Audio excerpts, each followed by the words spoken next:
나단은 이 모든 말씀과 계시를 받은 그대로 다윗에게 말하였다. 아멘.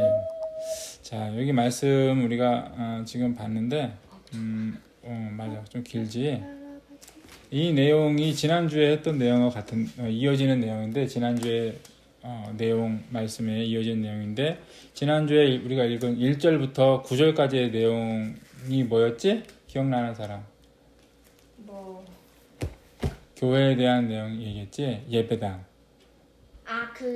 그거 말하는 거야? 뭐? 사람 교회가 깨끗했었는데, 교회가 이제 사람이 더러웠었는데 지금 교회가 아닌 것 같은데? 그거 얘기 들고 안 얘기했나? 교회가 더럽다. 그게 아니고 교회를 성전을 지어 드리겠다고 했었지. 그 내용이 있었지. 그 예수님의 다윗이 하나님께 성전을 지어 드리겠다. 그런 이야기가 이제 1절부터 나오는 내용인데요. 하나님이 그걸 좋아하셨어요? 안 좋아하셨어요?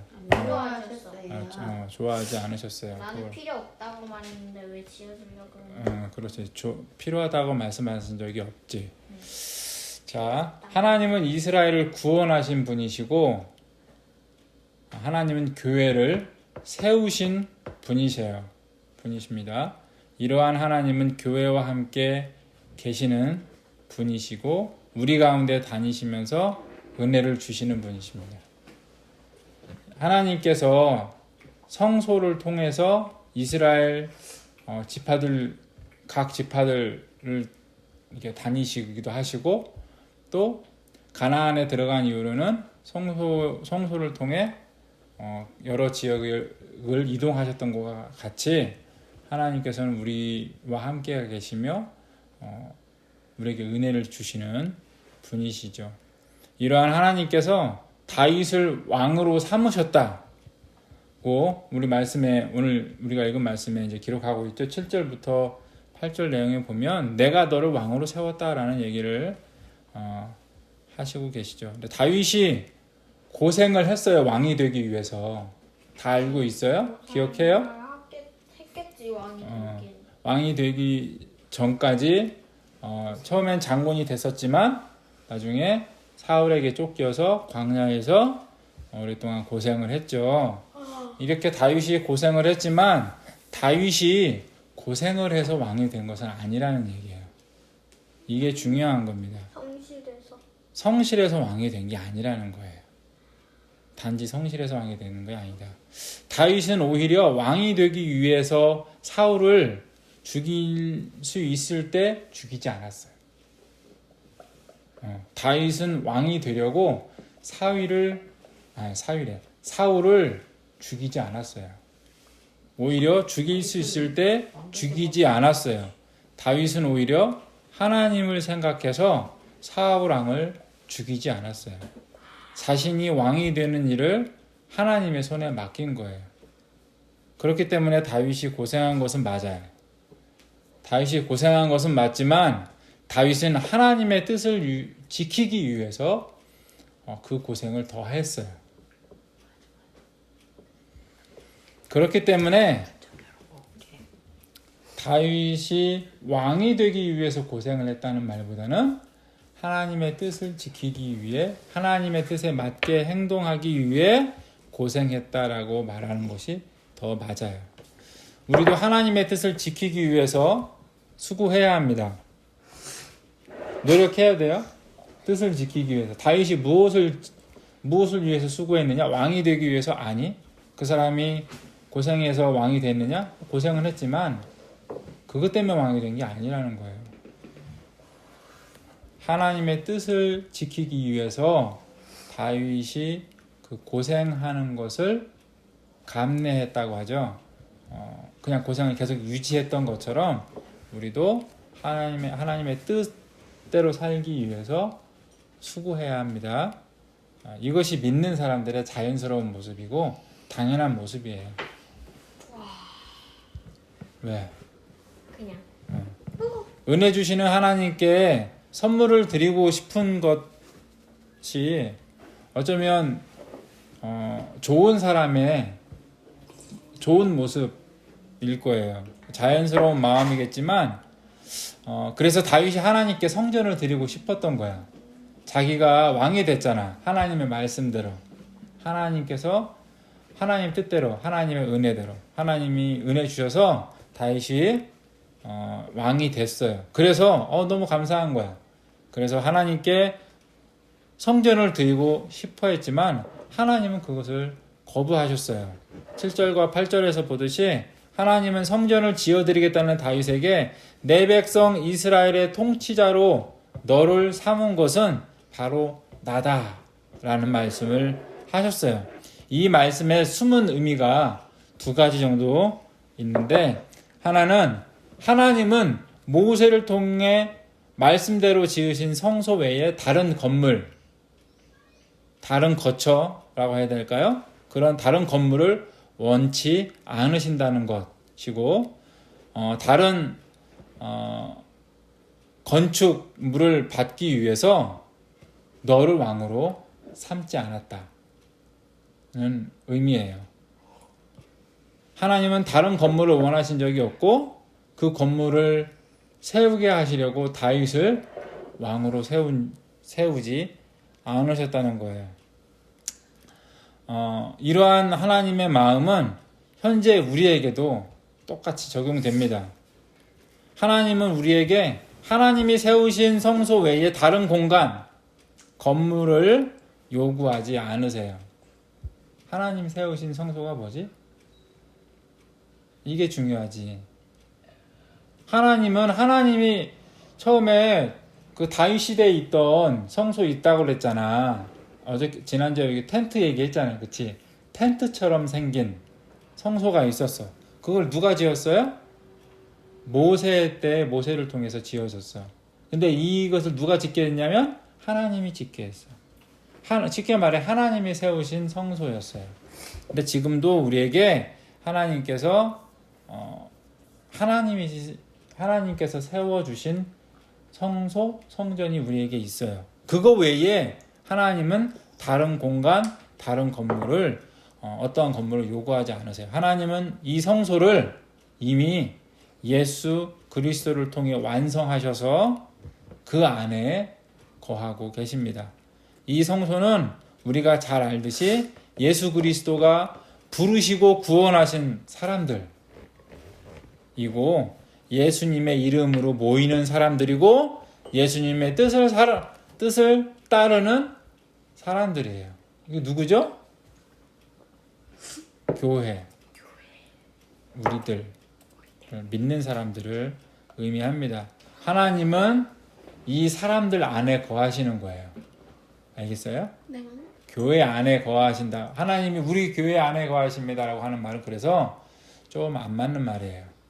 하나님을 마치 우리 교회만을 위한 하나님, 어느 동네에 있는 어느 건물 안에서 모이는 교회만을 위한 하나님으로 생각하게 만들어. 하나님은 그런 하나님이 아니십니다.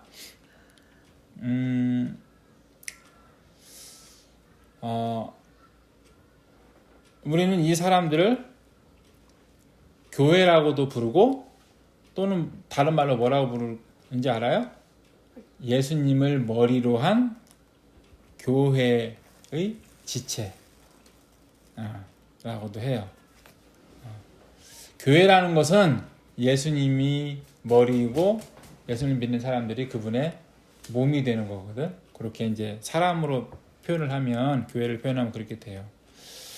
하나님은 이 거룩한 교회 안에 거하시면서 예전에 성소를 통해 그렇게 하신 것처럼 이 교회 가운데, 교회 안에서 다니시고 이 교회를 위해 일하세요. 역사하세요. 그래서 하나님이 7절과 8절에서 내가 나를 위해 성전을 짓겠다고? 내가 너를 왕으로 세웠는데 나는 너한테 건물을 받으려고 너를 왕으로 세우지 않았다라는 말씀을 하시는 거예요. 그런 내용의 말씀을 하신 거예요. 그러면서 하나님은 옮겨 다닐 필요가 없는 곳을 주겠다. 이 말이 지금 달라진 거야.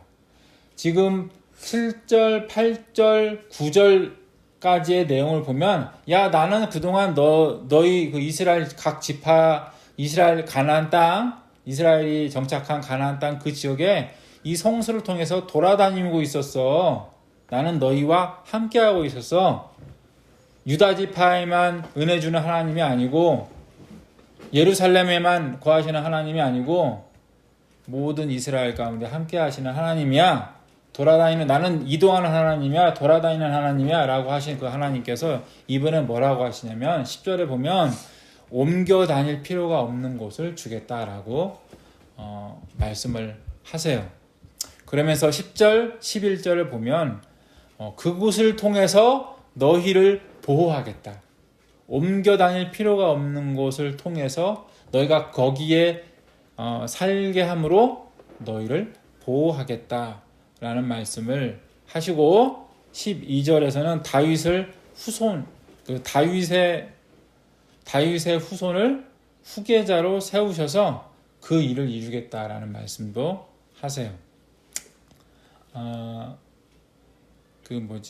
이 일이 그 솔로몬을 통해서 이루어졌다라고 생각하는 사람들이 좀 있죠. 그렇게 이제 생각하는 사람들이 좀 있는데, 하나님은 8절에서 이제 내가 한 곳을 정하여 거기에 내 백성 이스라엘을 심어라고 말씀하셨습니다. 솔로몬이 왕으로 다스리는 이스라엘은 이미 아브라함 때에 너의 그 자손들이 박해를 받고 그런 박해를 받겠지만 내가 너희를 그 자손들을 이동시키겠다라고 하는 약속을 주시거든요. 아브라함에게. 그때 이미 언급된 이야기이고 그리고 모세 때에 분명하게 가나안 이스라엘의 땅으로 언급된 곳이에요. 그리고 사울을 거쳐서 다윗의 때에 이미 세워진 이스라엘이라는 나라입니다. 그리고 12절에서는 다윗이 죽으면 후계자를 세우겠다라고 하시는데 다윗을 이어 왕이 된 솔로몬은 다윗이 죽은 다음에 세워진 후계자가 아니에요. 솔로몬은 다윗이 죽기 전에 살아있을 때의 후계자로 선택되었고 그리고 다윗이 죽기 전에 살아있을 때 왕으로 다윗이 세운 사람이에요. 다윗이 살아있을 때 왕이 된 사람이 솔로몬이에요. 그래서 이 12절의 말씀과 맞지 않아요. 솔로몬은 여기서 말하고 있는 다윗의 하나님이 말씀하시는 다윗의 후손 그 후손으로서 세워진 후계자가 아닌 거예요. 그래서 이 이스라엘 그 가나안 지역이라고 하는 그 땅도 그 곳이 아니고 8절에서 말하는 여기 8절에서 말하는 한 곳, 그 곳이 아니고 솔로몬도 그 왕이 그 후계자가 아니에요. 그 다윗이 그 솔로몬이 왕이 되는 내용이 요거 다음에 나오는 그 열왕기상 1장에 나와 있어요. 솔로몬이 왕이 되는 이야기가 나와 있어요. 그렇기 때문에 성경에는 다윗의 자손 솔로몬이라는 말이 나오지 않아요. 성경에는 다윗의 자손 예수라는 말이 나오고 교회는 이 말을 예수 그리스도와 동의어로 그리고 하나님이 말씀하신 바로 그 구원자로 그 구원자를 가리키는 말로 우리는 믿습니다. 10절부터 16절에서 말씀하시는 그 내용들, 그 일들은 예수님을 통해서 하나님이 이루신 거예요. 예수님이 부르신 사람들을 예수님이 다스리시는 나라에 살게 하신 거예요. 13절의 일이 예수님을 통해서 이루어졌고 14절과 15절에 나오는 아버지와 아들의 관계가 있는데 이 관계 역시 하나님과 예수님과의 관계, 성부 하나님, 성부 하나님과 예수님, 성자 하나님과의 관계입니다. 하나님의 임재를 상징하는 성소는 하나님 자체를 상징하기도 하고 하나님의 집을 상징하기도 하고 하나님의 나라를 상징하기도 합니다. 이러한 하나님의 집, 하나님의 나라는 사람이 하나님께 절대로 드릴 수 없는 거예요. 하나님 자신을 사람이 하나님께 드릴 수 없잖아요. 하나님은 하나님이시니까. 하나님의 집을 사람이 드릴 수 없어요. 사람은 그러한 능력의 존재가 아니에요. 하나님의 집도 준비해주지 못하는데 하나님의 나라를 사람이 드릴 수 있나요? 아니요, 그렇지 못해요. 사람은 그분이 주신 나라에서 살 수 있을 뿐이에요. 하나님께서 세우신 가정의 구성원, 하나님이 선택하신 가족의 구성원이 될 수 있을 뿐입니다. 가족으로서, 다른 말로 하면 하나님의 자녀로서 우리는 잘 살면 되고 그 나라의 백성으로서 우리가 평안을 누리며 살면 되는 거예요. 그래서 이 하나님의 집을, 이 하나님의 나라를 사람에게 주시는 분이 누구시냐? 하나님이라고 하나님. 말할 수도 있고 예수님이라고 말해도 괜찮아요. 요한복음 14장 11절에서 내가 아버지 안에 있고 아버지가 내 안에 계시다는 것을 믿어라. 믿지 못하겠거든 내가 하는 그 일들을 보아서라도 믿어라 라는 말씀을 하셨는데, 이 말씀대로 우리가 예수님을 잘 믿고 그분의 구원하심을 잘 이해하는 우리가 되어야 됩니다. 네.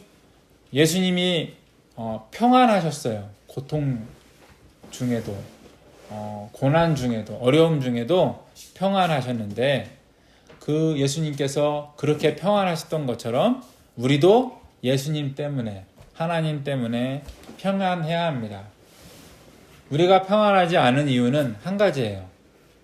예수님처럼 믿지 못하기 때문에. 예수님이 하나님을 믿었던 것처럼 우리가 믿지 못하기 때문에 불안한 거예요.